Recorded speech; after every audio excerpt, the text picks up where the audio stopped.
Buenos días, buenas tardes o buenas noches dependiendo de la zona horaria y el país en el que nos estéis viendo. Estamos aquí de nuevo en De Letras Contadas y hoy tenemos a Salvador Robles Miras que se acaba de unir, así que le voy a saludar, a ver si me aclaro que el móvil hoy va un poco así, para mandarle la invitación. Bueno, pues de momento con invitarte ya tenemos bastante. Bienvenida Graciela, Klaus también.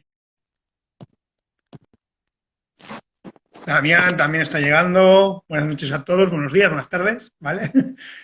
Y Salvador, perfecto. Aquí está Salvador con nosotros. Un placer tenerte de nuevo en De Letras Contadas. Un Y placer bueno, escucharlo. no sé si hay algún problemilla de audio. A ver, voy a darle. No, ya se te oye bien, se te oye bien. Ah, Perfecto. Bueno, pues como suelo empezar siempre los programas, estamos en De Letras Contadas, un programa ofrecido por Agencia de Letras, que se emite también en Radio Candeo en el 96.7 de la FM.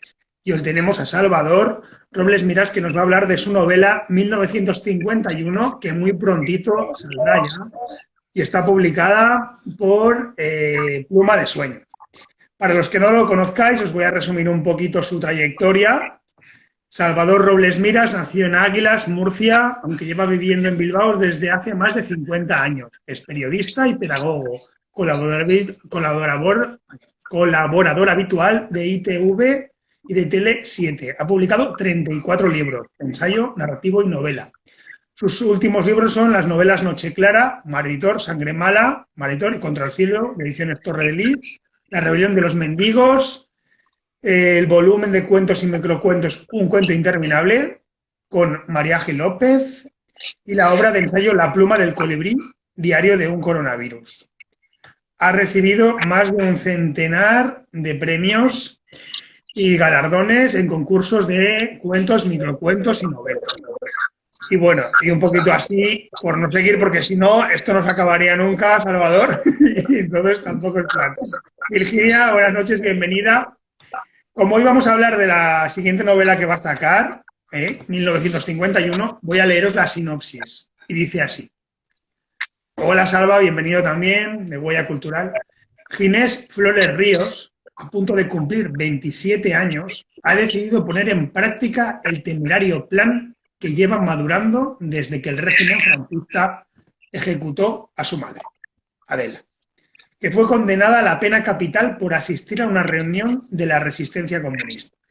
Ginés también responsabiliza a la dictadura de la muerte de su padre, quien falleció como preso esclavo en la construcción del Valle de los Caídos, y a su hermano Abel, un maquis que fue tiroteado mortalmente por la Guardia Civil en las montañas de Asturias.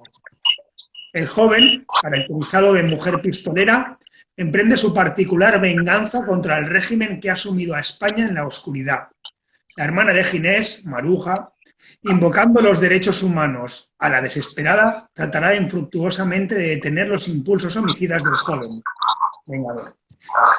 Por su parte, Aníbal Landa, el detective de la Guardia Civil que ha resuelto varios casos de asesinato, intentará atrapar a la mujer pistolera que ha sembrado el terror en las huertas, ciudad imaginaria que simboliza a cualquier capital de provincias de la España de los años 50. Ahora sí, después de esta presentación, Salvador, bienvenido. muchas gracias, Xavi, de estar contigo una vez más. Y Un con placer, los, un placer con mutuo. los, con los espectadores y oyentes. Exactamente.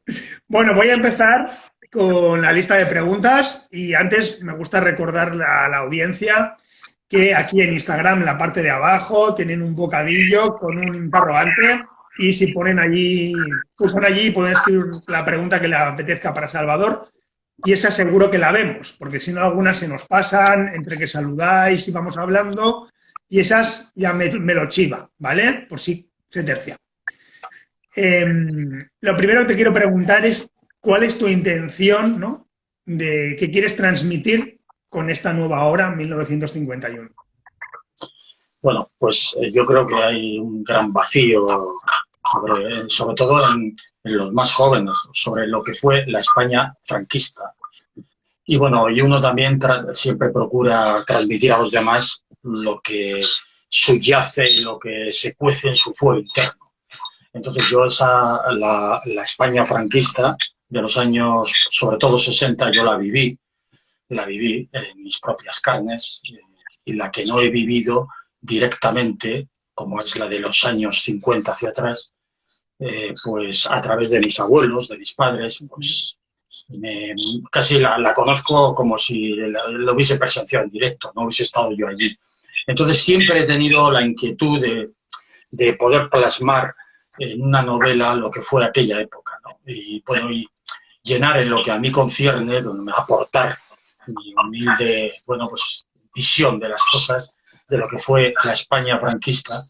Y bueno, esa laguna que hay, a mi modo, no sé, es que a mí me llama la atención algunas veces que he ojeado libros de estudiantes, de adolescentes, de 14, 15, 16 años, y prácticamente del franquismo no se habla. No conocen nada. Es decir, tú preguntas a jóvenes de 17, 18 años y a lo sumo te dicen que, bueno, que Franco, pues sí, uno que gobernó España, alguien te añade, y fue un dictador. Bueno, pero poco más. La España que dejamos allí, en aquel entonces, bueno, en los meandros del calendario, una España oscura, atroz, vengativa. Y bueno, y también a esas personas que sufrieron la dictadura y también entre bambalinas lucharon por instaurar la democracia. Cuando hacemos borrón y cuenta nueva, y vamos, que es como si cubriéramos con un tupido velo lo que fueron aquellos años, estamos traicionando a la gente que sufrió la dictadura.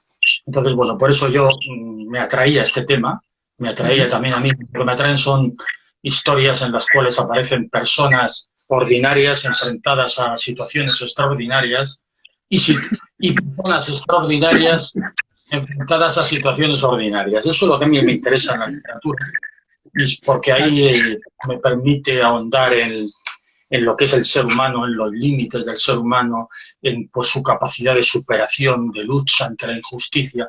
Y eso es lo que ofrezco al lector, y eso es lo que me ha movido a escribir esta historia.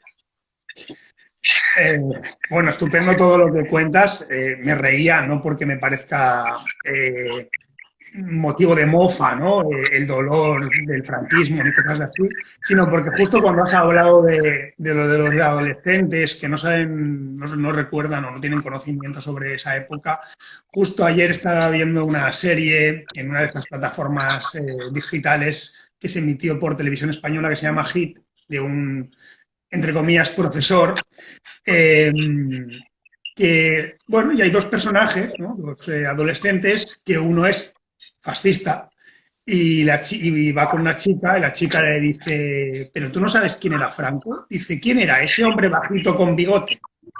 Sí. Entonces, claro, dice, no sabes, no tienes diferencia entre Hitler y Franco, Dios mío de mi vida, ¿no?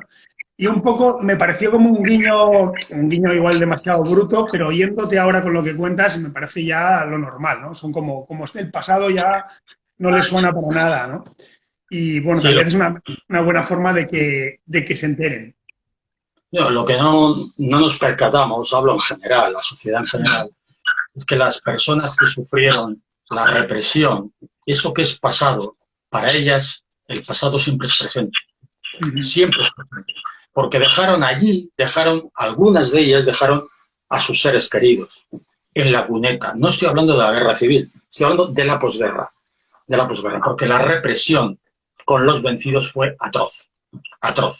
Y esto conviene recordarlo, no para fustigarnos, sino para hacer justicia a nuestros antecesores y para saber de dónde venimos y para valorar lo que tenemos, la democracia.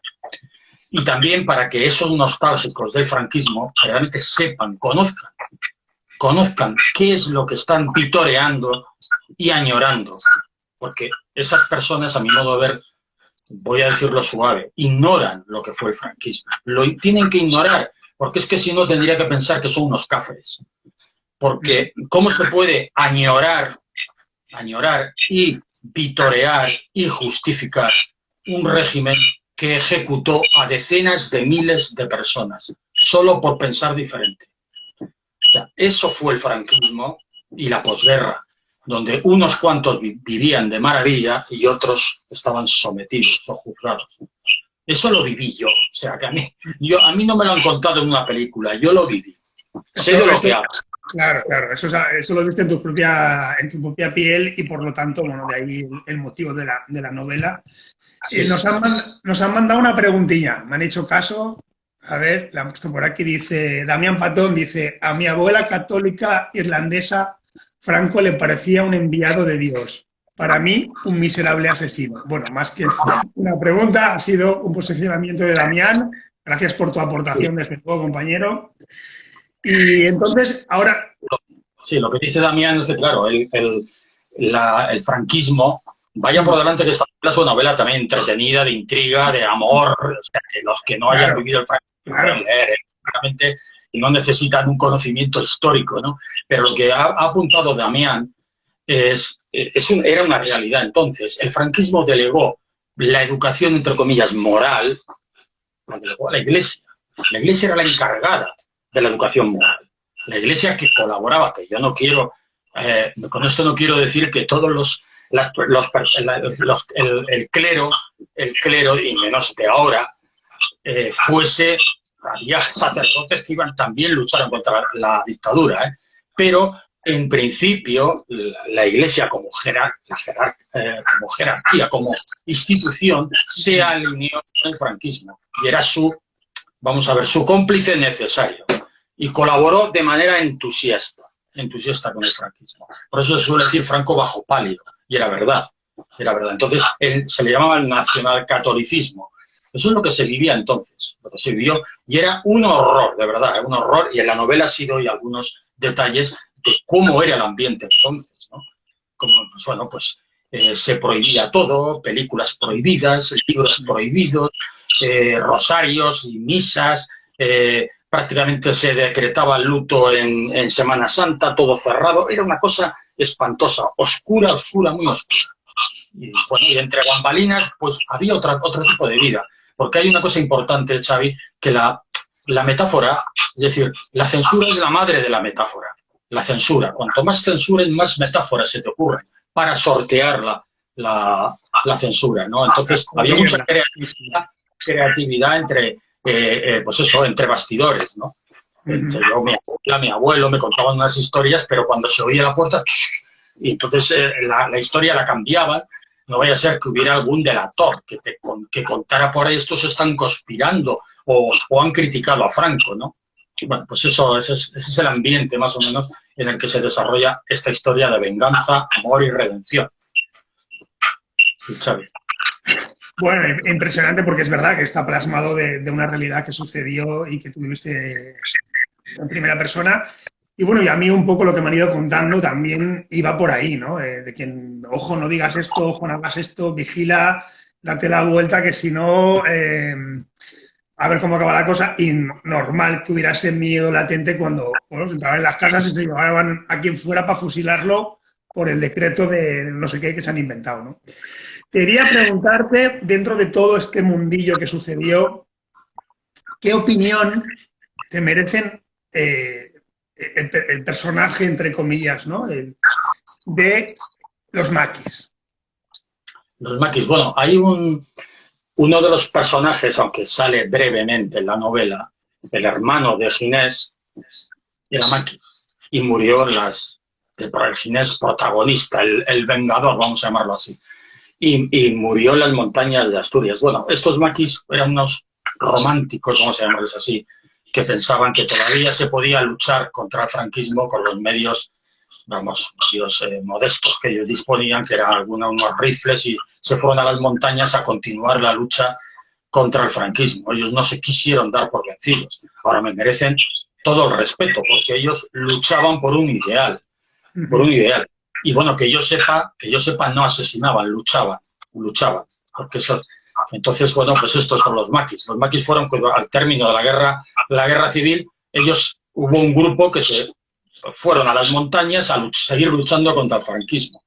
Y bueno, al final fueron prácticamente aniquilados. Quedaron unos pocos, de alguna película por ahí que refleja muy bien el mundo de los maquis, pero sí aparece en la novela de 1951 aparece un maquis, que es el hermano de Ginés, al que no asesina, sino que muere en un enfrentamiento.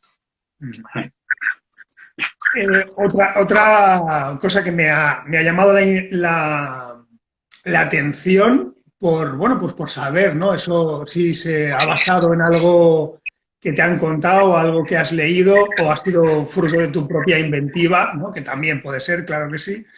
El hecho de que Ginés se vista de mujer pistolera, ¿no? Ese punto, entre comillas, para la época rocambolesco, ¿no? Eso pertenece a la imaginación mía. Eso ni me lo han contado ni nada. Yo me imaginé, yo volé. Es que cuando escribes, retrocedes con la imaginación a la época que tratas de reflejar. Es decir, cuando escribes, aparte de ser haciendo un símil con el cine, el escritor, Xavi, también eres escritor, el escritor es el guionista, el productor, el director, el decorador y el actor principal, el actor secundario, los extras.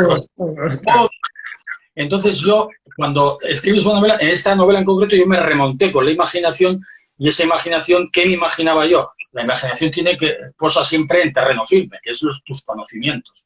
Entonces yo me imaginé lo que había vivido y lo que he leído y lo que he visto en películas. Entonces yo me trasladé a la España aquella de los años, principios de los 50, y digo, este hombre que pretende vengarse del régimen franquista matando a destacadas figuras de la dictadura, la única manera de que no lo identifiquen, porque si no, allí hay delatores por todas las esquinas. En cuanto vean que mata a uno y sale huyendo, enseguida lo van a describir y lo van a detener. Entonces a este se le ocurre disfrazarse de mujer pistolera. Además, le doy un toque un poco pintoresco para llamar más la atención sobre caricaturizar un poquito y lo digo así de claro, en plan un poco coloquial, para mofarme un poco del régimen, ¿no? Este Ginés se mofa del régimen y se viste de mujer pistolera, y de hecho empiezan a considerarla una mujer pistolera, hasta que entra en acción el guardia civil que este guardia civil yo lo trato con mucho respeto porque es un hombre inteligente, Aníbal Landa, un personaje que a mi modo de ver es con mucho atractivo en la novela, que es el que investiga, es una persona muy inteligente y enseguida se da cuenta que no puede ser una mujer pistolera, por varias razones que ya se darán cuenta. Ya se le dirán, claro. Sobre todo, yo quería un toque caricaturesco, ¿no? Que es el personaje Ginés se riera del régimen franquista. Dice, él daba por hecho que lo van a detener. Dice, pero me voy a morir con las botas puestas, con los tacones puestos, dice, en un momento determinado. Entonces, se fuerza para que para que sea más difícil que lo detengan, ¿no? Esa es la razón. Sí. Sobre todo me ha llamado la atención porque aquí en Caspe, donde vivo, en provincia de Zaragoza, existió en su época, no se sabe si aquí es rigor histórico o es leyenda y tal, pero existía una mujer que tuvo una relación con una mujer de baja alcurnia, pues la tuvo con un hombre de alta alcurnia, ¿no? Y fue como la amante o algo así, y cuando llegó el momento de la verdad, pues como en las películas, el hombre pues la repudió, y ella en ese movimiento de dolor decidió vestirse de hombre y convertirse en bandolera. Entonces, claro, me ha parecido, digo, hombre, igual está basado en alguna historia, ¿no? Simplemente era como anécdota para hacértela conocer y no tiene más historia. Sí. Bueno, pues esa pertenece a mi imaginación, pero claro, la imaginación se nutre de todo lo que has visto, leído y vivido. Entonces es probable que en algún momento haya visto algo parecido de una historia de esa y se haya quedado depositada en mi memoria y ha surgido ahora cuando escribía la historia. O sea, pero en principio yo me la imaginé así, me imaginé por el rigor del personaje, digo, este personaje es inteligente porque el personaje vengador es escritor también. Esa es otra, porque quería también simbolizar lo que era un alivio de la dictadura era las letras, escribir. Si tú escribías, huías del horror, ¿no? Y este huye del horror es Ginés escribiendo. Y entonces, pues eso, y me imagino que, como es inteligente, digo, se disfraza de mujer pistolera para volver loco a las fuerzas, a la Guardia Civil que trata de detenerle, ¿no? Bueno, es astuto, desde luego es astuto y tiene imaginación, claro que sí. Bueno, te voy a hacer una pregunta, a ver para dónde la llevas, ¿no? Pero, en el fondo, ¿crees que ha cambiado mucho España desde 1951? ¿De verdad se ha notado cambio? Ha cambiado radical, radical. Mira, yo, para que se hagan una idea las personas que nos estén viendo y escuchando, ahora mismo, si yo hubiese dicho en la España del 50 la 10ª parte de lo que acabo de decir aquí, me habrían detenido ahora mismo ya habrían tocado a la puerta de mi casa y probablemente no saldría de la cárcel en 15 o 20 años, si es que salía. O sea, para que te hagan... O sea, no podías criticar al régimen franquista, pero ni una crítica, aunque fuera constructiva. Te exponía a una denuncia. El lema en aquel entonces, Xavi, yo hablo de finales de los 50, que es lo que yo, bueno, en principio de los 60, que recuerdo algo, el lema cuando salías de casa te decían tus seres queridos, oír, ver y callar. Oír, ver y callar. Aunque sé que hablan de, sí, maravilloso Franco, porque había el nodo, ibas al cine, y el nodo siempre, el nodo que era un informativo previo a la película, en el cual era loas al régimen, salía Franco pescando en Asturias, etcétera. Y claro, si a alguien en el cine se le ocurría decir, en un momento determinado, gritar, ¡fuera ese fantoche!, te arriesgabas a que vamos, si había alguno allí que te identificaba, prácticamente a ser encarcelado, a ser un presidiario durante toda tu vida. O sea, no se podía decir absolutamente nada. Los libros estaban prohibidos. La película, y no era en los años 50, que eso ya se fue abriendo un poquito el régimen. La película, por ejemplo, El último tango en París, la gente, para verla, iba a verla a Perpiñán. Sí. Eso lo he oído, sí. Una anécdota breve, muy breve y muy ilustrativa de lo que era la censura en el régimen franquista. El otro día, a mí me gusta mucho ver películas clásicas, volverlas a ver, en Blu-ray y demás. Bueno, y tengo debilidad por varios directores. Uno de ellos es Billy Wilder, que me parece un genio absoluto. Por cierto, un excelente escritor también. Billy Wilder hizo muchas películas y algunas bastantes obras maestras. El otro día vi una comedia muy divertida que se titula ¿Qué pasó entre tu padre y mi madre? Bueno, pues hay un momento de la película que está protagonizada por Jack Lemmon y una actriz que se apellida Mills, no me acuerdo ahora el nombre, Judith Mills creo que es, se están bañando en una playa de Mediterráneo italiano. Y entonces se están bañando desnudos.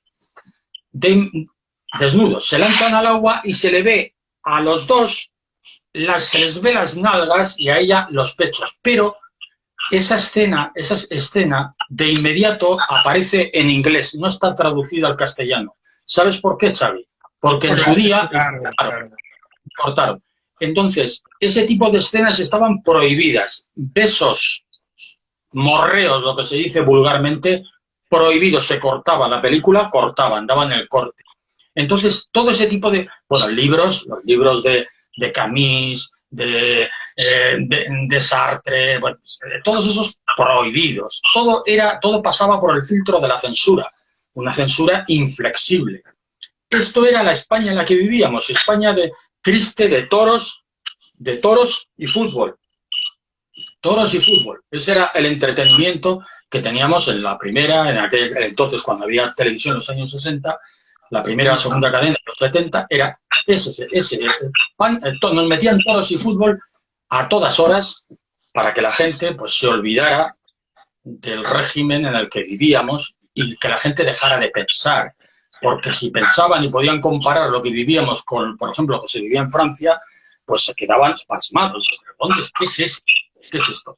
Bueno, pues esa anécdota de qué pasó entre mi padre y tu madre, esa es muy ilustrativa de lo que era el régimen, pero incluso en los años 60 y 70.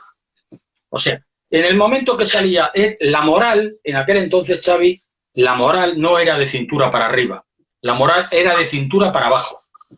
Es decir, eso estaban obsesionados con el sexo, con todo lo que apuntara en la dirección de que una mujer, un hombre se van a acostar. Dios me libre! Eso es un sacrilegio. O sea, todo ese tipo, eso es casi anecdótico, pero luego, claro, luego teníamos el hecho de que si tú escribías algo en contra del régimen, te exponías pues, a lo que ya sabíamos. Primero a la cárcel, si te reunías, lo que pasó. No, aquí la madre de Ginés muere ejecutada por el mero hecho de asistir a una reunión de una célula comunista. Y esto sí que no pertenece a la ficción. O sea, te exponías y en una reunión clandestina en la que luego divulgaras folletos comunistas, te exponías en el mejor de los casos a 10, 12, 15 o 20 años de cárcel. O sea, esa era la España franquista. O sea, que no nos cuenten ahora milongas los nostálgicos del régimen y nos lo vendan como algo... Yo he escuchado a algún político no hace mucho, pues comparar el gobierno que tenemos ahora y decir que el gobierno de Franco era mejor. O sea, este hombre que es el que pronunció esos disparates, ¿qué le han contado del régimen franquista? ¿Qué le han contado? Claro, quizás su familia pertenecía a los privilegiados que vivían como marjas, que había unos cuantos.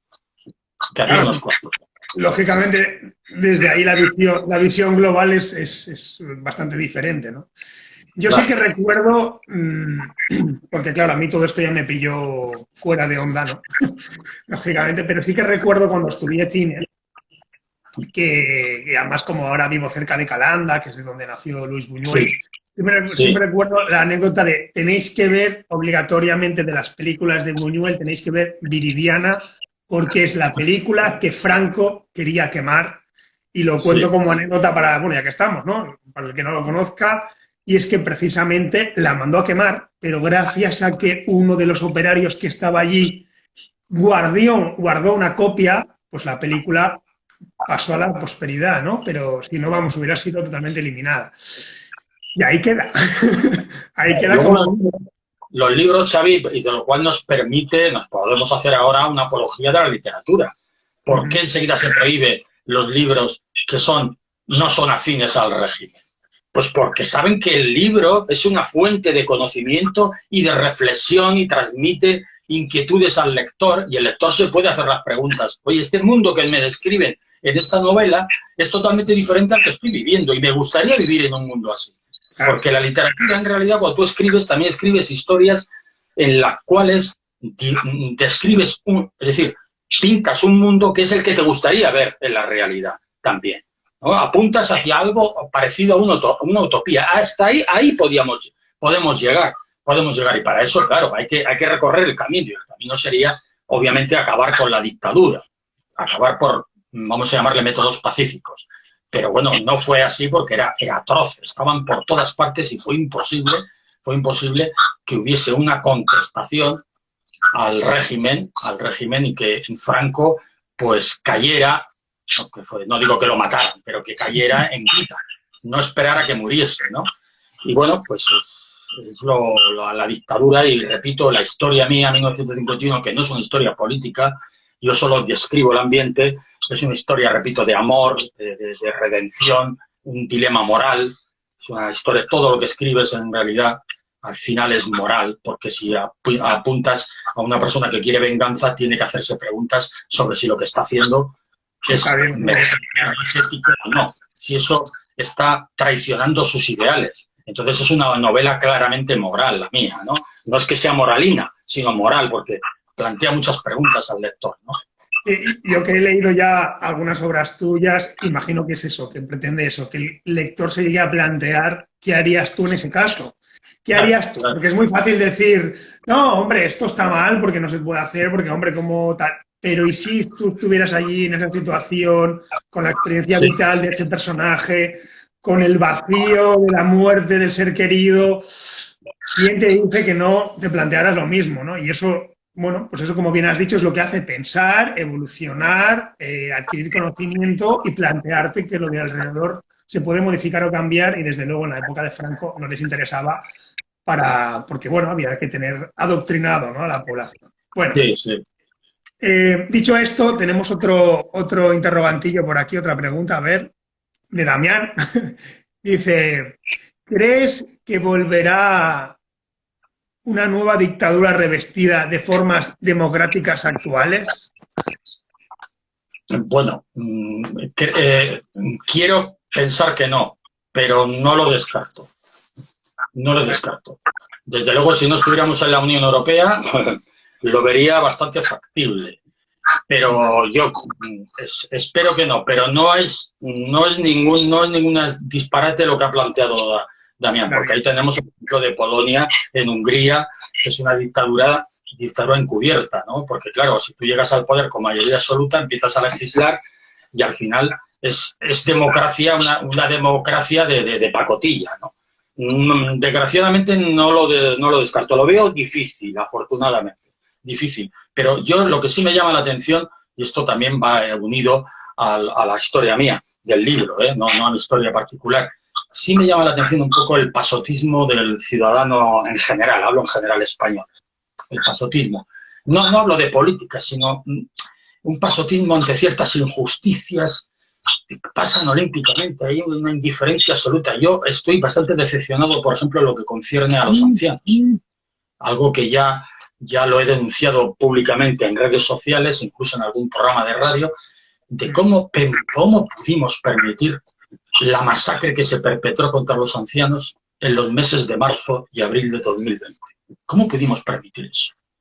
Sin después que haya habido una contestación a esa flagrante aberración, voy a llamarlo así. Para el que no esté al corriente, diré brevemente que durante esos 2 meses se prohibió. Hubo gobiernos, no fueron todos, hubo gobiernos, no voy a ser redundante porque ya denunció qué gobiernos eran, que prohibieron por escrito, yo he leído esas notas, prohibieron por escrito trasladar a los ancianos con síntomas compatibles con el coronavirus a los hospitales. Y así murieron encerrados en sus habitaciones, asfixiándose miles de ancianos. Eso se ha sabido, lo han denunciado asociaciones de ancianos, de residencias. A mí me han llegado comunicados, he hablado con enfermeras, con miembros de estas asociaciones, y la ciudadanía española mirando para otro lado. Y no solo eso, sino que vota masivamente a aquellos gobiernos en los cuales se prescribió este protocolo. Entonces, esto a mí me ha llamado la atención y de verdad me he desesperanzado bastante. Ya no hablo ni de votar a unos ni de votar a otros.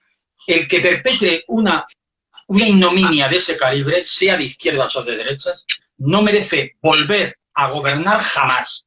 Y sin embargo, nosotros, después de eso, lo que hicimos es apoyar a algunos de los gobiernos autonómicos que habían sido los artífices, voy a decir entre comillas, de esa arbitrariedad y esa carnicería. Por lo tanto, estoy un poco desencantado, por lo cual le enlazo esto con lo que comentaba, lo que ha apuntado, Patón, que bueno, si un sector de la ciudadanía permite esto, pues bueno, pues que nos gobiernen aquí unos gobernantes disfrazados de demócratas y que en realidad sean pues, una dictadura, pues tampoco es descartable. Espero que no, pero tampoco sería descartable. El ser humano es capaz de lo mejor y de lo peor. No sé. Sí, eso es verdad. Eso es verdad, que es capaz de lo mejor y lo peor. En fin, esperemos que sea descartable del todo y no suceda. Pero bueno.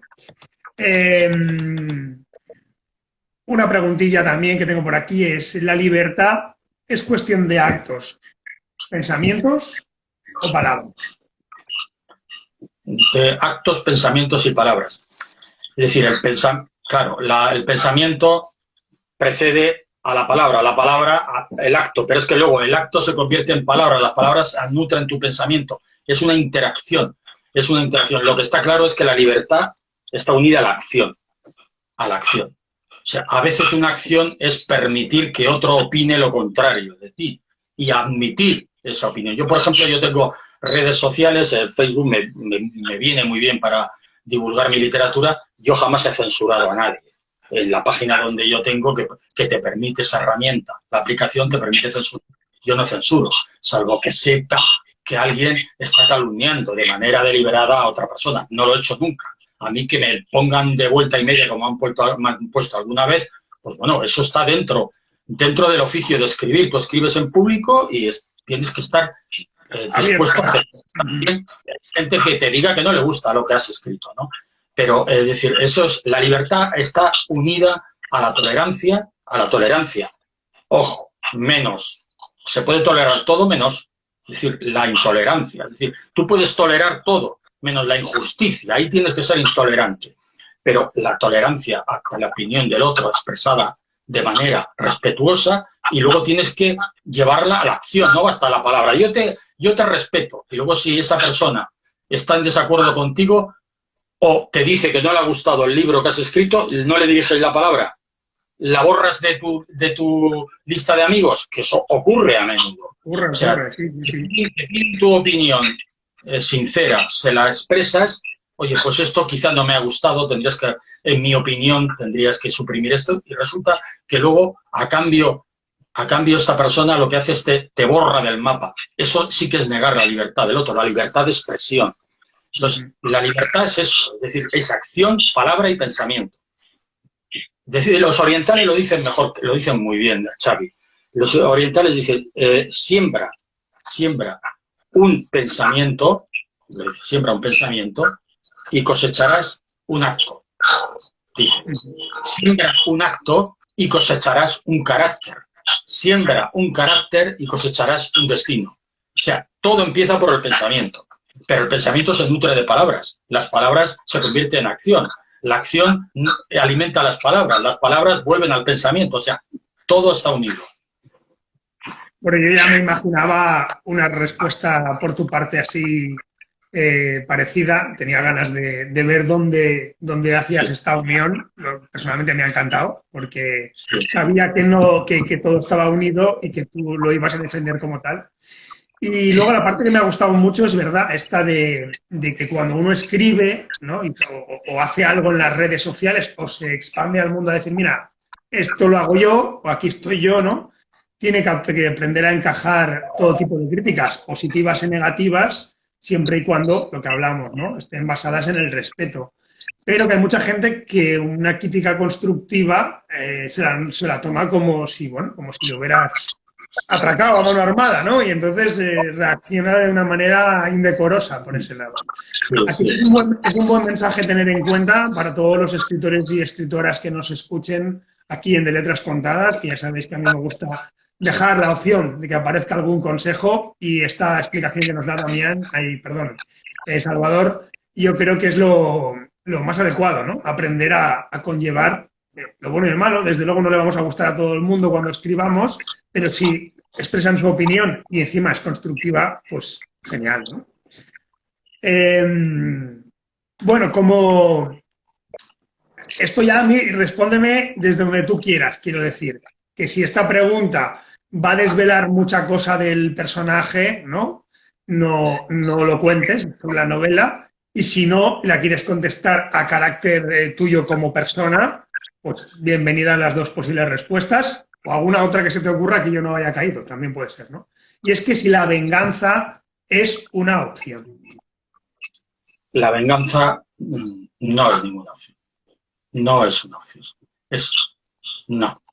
Es decir, yo solo entiendo concibo el uso de la violencia si a mí viene alguien, es decir, tampoco estoy a favor de los pacifistas, estos que dicen siempre que la paz siempre no hay que utilizar la violencia jamás. Bueno, yo estuve una vez en un debate en la Radio Pública Vasca y estaba con un que defendía obviamente el diálogo, pero no soy, es decir, había un miembro de una organización pacifista que decía, no, nunca jamás hay que utilizar la violencia. Entonces yo le planteé, era una chica, esta muchacha joven, si tú tuvieras una hija y alguien quisiera arrebatártela por la violencia, violentamente, obviamente, te la quieren arrebatar, no es por las buenas.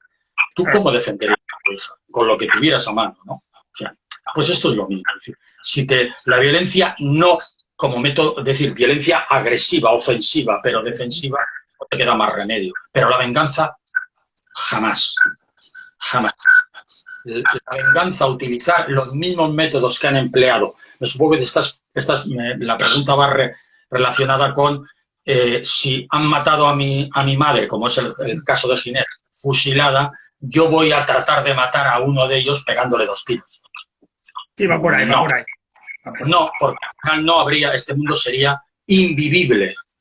Sería invivible, porque, claro, pues me voy a poner yo ahora de protagonista, que eso es lo que yo invito al lector, a que se identifique con el personaje, ¿no? Y que viva, porque si no ahí aparece entonces lo que es el pathos, que es la emoción, cuando estás leyendo. Yo ahora hago de vengador. Ginés, yo soy Ginés.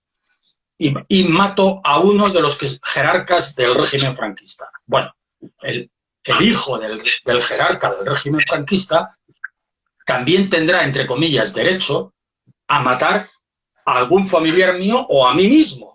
Luego, si a mí me pega un tiro, si yo tengo otro familiar o un amigo íntimo, también tendrá el derecho de matar a uno de los amigos o familiares. Al final lo decía Gandhi muy bien, ojo por ojo, y al final el mundo se quedará ciego.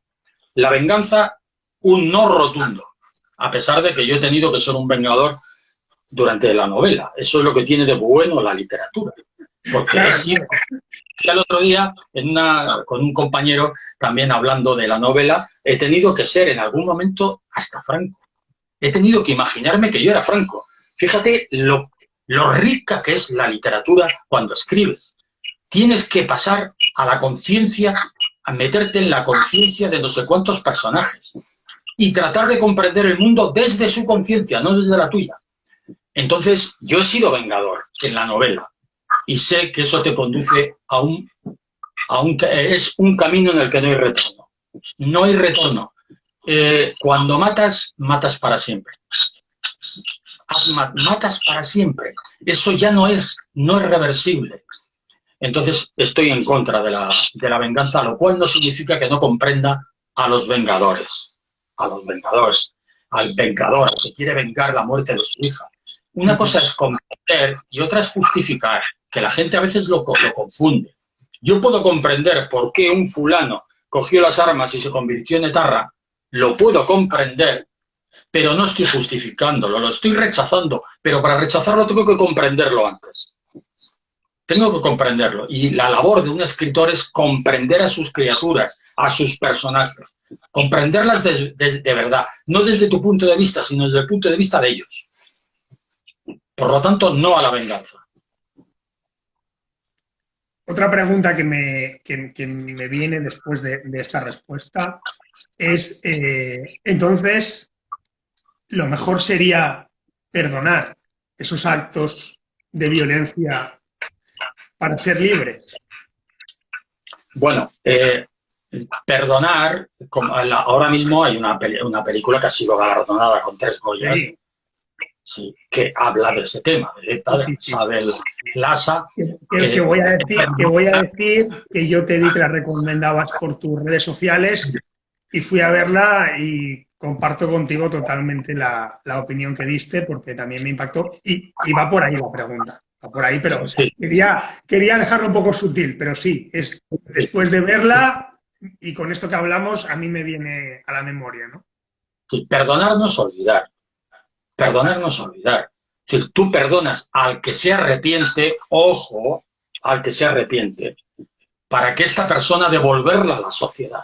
Pero eso no implica que tú olvides lo que ha hecho. No lo puedes olvidar, además, porque ha matado a un ser querido tuyo. Entonces, ahí yo invito a que vea la gente esta película, porque ahí trata muy bien este tema. Es decir, tú puedes perdonar al asesino de tu marido, lo puedes perdonar, pero perdonar no significa que estés justificando lo que hizo. Eso fue una ignominia, y es lo que dice, yo no sé si seré capaz, lo puse el otro día en Facebook, seré capaz de reproducir las palabras, pero son demoledoras. Del etarra que mató al marido, que intervino en el asesinato de Juan Mari, Jáuregui, que era el exgobernador civil, al que mataron, y le dice a la mujer, de la mujer le dice, a Letarra. Le dice, prefiero ser la viuda de Juan Mari Jáuregui que la madre del que lo asesinó. Y el Letarra le dice que él prefiere ser Juan Mari Jáuregui a él mismo. Sí, o sea, sí. Eso es, se da cuenta de lo que ha hecho, está totalmente arrepentido. Es también, puedo vincular esto con esa novela magistral que yo siempre la recomiendo, atormentada además de Crimen y Castigo, de Dostoyevsky, que la escribió en un momento de su vida que estaba atormentado y acosado por las deudas. Y este hombre, Raskolnikov, que mata a una usurera, a una vieja usurera, y piensa que está haciendo un bien al mundo, al final los remordimientos de conciencia son terribles, porque se da cuenta de lo que ha hecho. Entonces, él vive atormentado, y ahí está su castigo. ¿Cómo no vas a perdonar a este hombre? Le tienes que perdonar, si él es el primero que está arrepentidísimo de lo que ha hecho. O sea, el perdón, decía Yankelevich, es un sabio judío que yo he leído algún libro, Yankelevich o algo así, ahora no me acuerdo muy bien el apellido, decía que el perdón tiene don. Y luego Mark Twain lo decía de manera poética, decía, el perdón es el perfume que despide la rosa cuando es pisada. Ese es el perdón. Es de Mark Twain, ¿no? Que no piense algún oyente o telespectador que es que he sido yo el que ha creado. Es de Mark Twain. Ojalá se me hubiese ocurrido a mí. Pero eso es. Muy buena frase, muy buena reflexión, sí, Salvador. Sí. Tenemos otra preguntita justito al final ya, porque estamos llegando al final, pero nos han puesto por aquí. Bueno, Damián otra vez, que está muy activo, dice... Ginés entonces se mueve por el rencor contra Franco, que también usó el rencor para gobernar. Sí, se mueve por el rencor, sí. Y ahí está el proceso, que es la esencia de la novela, el proceso interior de Ginés. Del personaje de Ginés. La hermana que hace de espejo de sus padres. Maruja, que es el personaje, a mi modo de ver, más luminoso de la novela, la hermana de Ginés, es la que le muestra el espejo y le está mostrando a dónde puede ir a parar el Ginés con ese rencor, ese odio que siente por Franco y por los que lo representan. Siente un odio inextinguible, piensa él. Bueno, luego que a lo largo de la novela ya quiero revelar lo que ocurre. Pero sí, es... Hombre, lógico, no lo desveles, Salvador, porque si no ya lo habremos contado todo. Bueno, pues ya estamos llegando al final. Sí. Perdona, ¿qué querías decir? Yo procuro siempre enganchar al lector, no por la ansiedad de ver cómo termina, sino atraído por el tránsito, por el camino. El camino que conduce al final. O sea, que le haga reflexionar todo el curso de la novela. Nada, simplemente que aproveches esta posibilidad, ¿no? Este canal, esta vía de internet para decir cuándo va a salir, dónde la pueden encontrar, etc., lo que te apetezca, y así ya damos por finalizada la entrevista, porque no hay más tiempo. Porque no hay más tiempo. No, la novela mañana yo recibo ya los ejemplares que me han dicho la editorial que ya han sido mandados a la distribuidora, a Z, por lo tanto, creo que a finales de semana estarán ya las librerías. A finales de semana. La presentamos en Bilbao el día 22 de febrero y en FNAC, si puedo decirlo, en FNAC a las 7 de la tarde, también en San Sebastián a las 7 de la tarde el jueves, y más adelante la presentaremos en otras ciudades. Y ya está, esta semana a finales estará ya a la venta. La publica Pluma de Sueños, que es la primera novela que publico con esta editorial. Y bueno, tengo unas grandes expectativas. Quien la lea, le doy mi palabra de honor que no le va a defraudar. Me he entregado a tope en la escritura de esta novela. Yo trato siempre de dar lo mejor de mí mismo cuando escribo. Y dicen los que la han leído que ha habido gente, la han leído 4 personas, que yo sepa, porque son las personas a las que les mandé las galeradas, porque me interesa saber si son escritores. Y 2 de ellos las leyeron en una noche. Wow. En una noche. Sí, o sea, que bueno, eso es buena señal, es muy buena señal. Eso es buena señal, claro que sí. Bueno, Salvador, pues muchas gracias por tu tiempo, por tu disponibilidad y por tu don de palabra. conviertes la entrevista para mí en una enseñanza constante, porque no dejo de aprender contigo. Fue de las primeras que hice. Hoy he tenido la oportunidad y el lujo de que vuelvas a aparecer por aquí. Y nada, un abrazo bien fuerte a Bilbao y nos vemos en la próxima. Gracias, Xavi, muy amable. Hasta pronto. Hasta luego.